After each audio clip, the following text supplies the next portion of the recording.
Apprehend God in all things, for God is in all things. Every single creature is filled with God and is a book about God. Amen.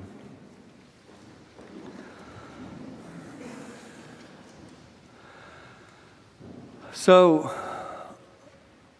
I've been thinking about my grandparents lately. My grandparents. Did you ever have someone or a couple of people in your life who you loved? I mean, you know, there was no question that you loved them. But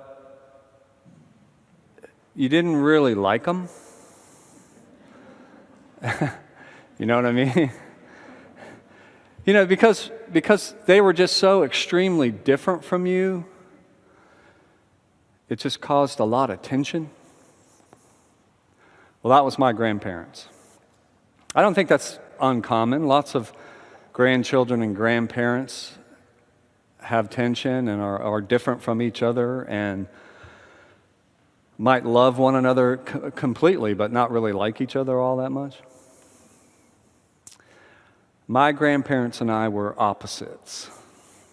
In particular, my grandmother and I. My grandfather and I, somehow or another, even though we were different, we were able to see each other. We were able to see past the differences, and so we got along okay.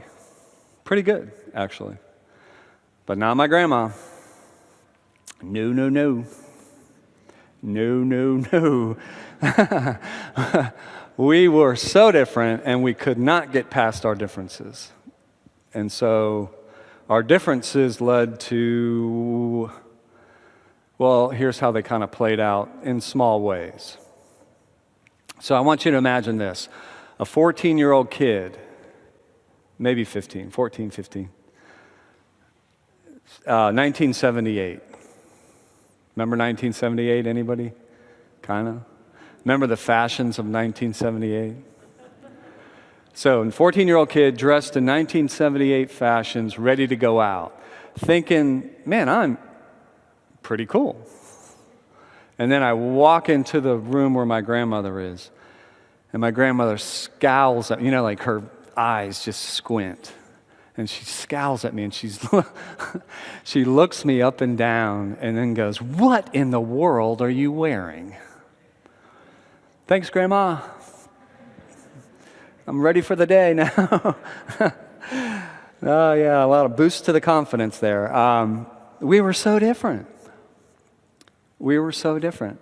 But it didn't just end with clothes. For me, as a 14, 15-year-old kid in particular, it felt like every time we were around each other, she just had something to critique, something to say about me that just wasn't right. And I probably was doing the same thing to her. I just didn't say it. You know, I wasn't stupid. So in my own mind, there was so much tension between us. And I feel kind of embarrassed, but you guys won't tell anybody, right? I started calling her in my own mind the Wicked Witch of the West. You know the Wicked Witch of the West from The Wizard of Oz? Remember her? Yeah, that was my grandma. And so every time she came into the room where I was, that song would play in my head. And I swear, I thought she was saying somewhere, "I'll get you." Somehow. We were just so different. And the differences, once again, they really did have an effect, and it split us apart a bit.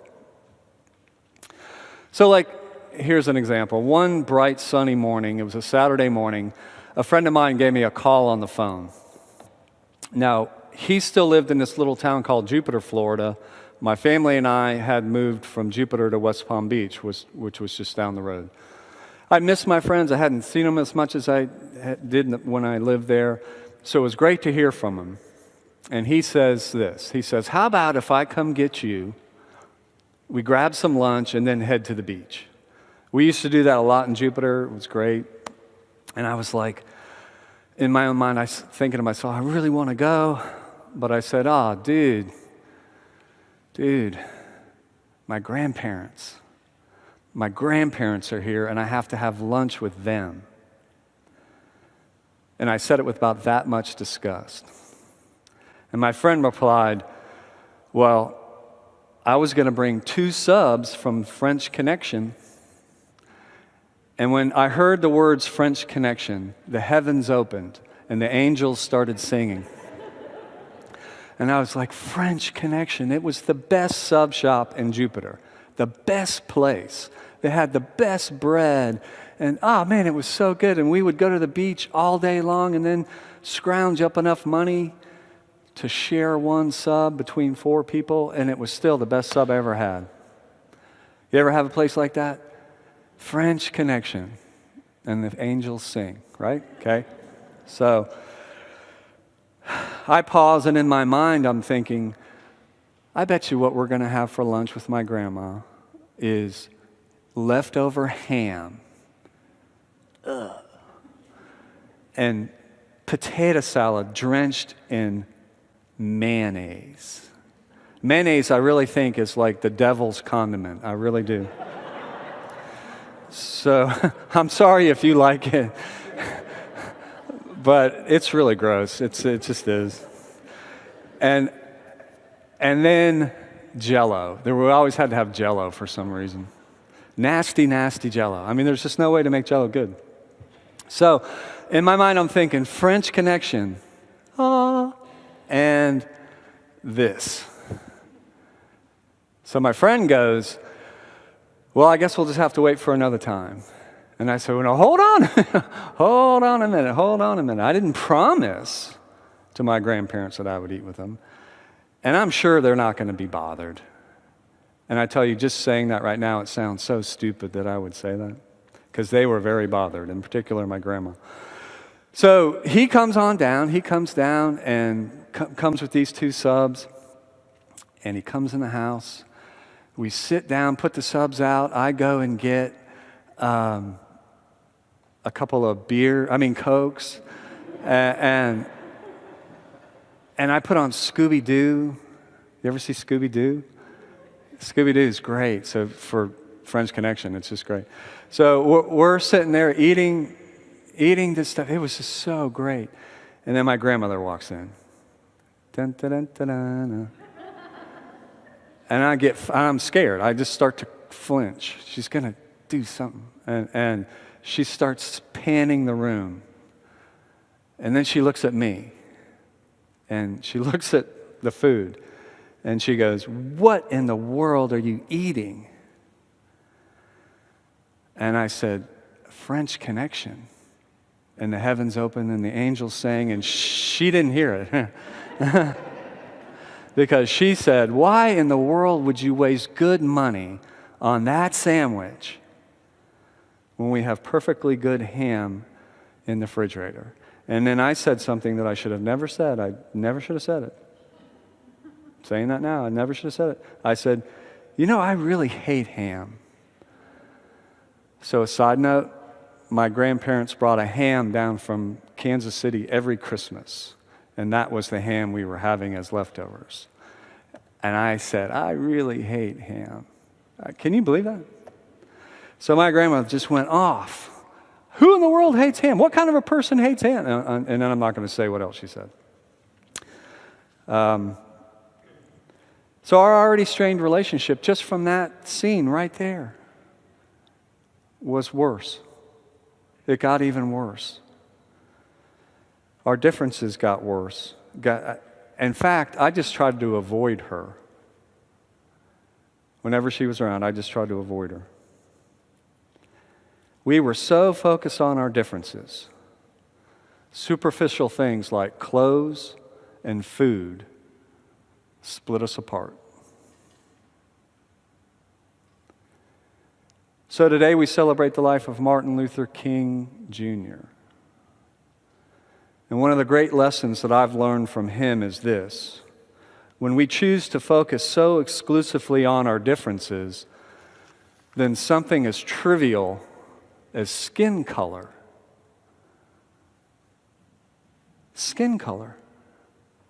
something that trivial can separate us, split us apart, make us hate each other. See, if we focus so much on our differences, then we won't be able to see the true person the true human being beyond the differences. So instead of seeing the true human being, we criticize each other, we belittle each other, and we even attack each other for differences that are inevitable.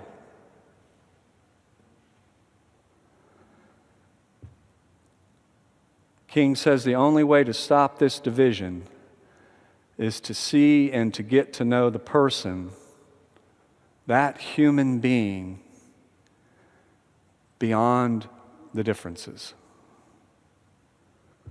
And they're differences that we all have. Another way to say what I'm trying to say to you is this. The only way we'll find unity amongst each other is to not let our differences tear us apart. We must see past our differences to find each other.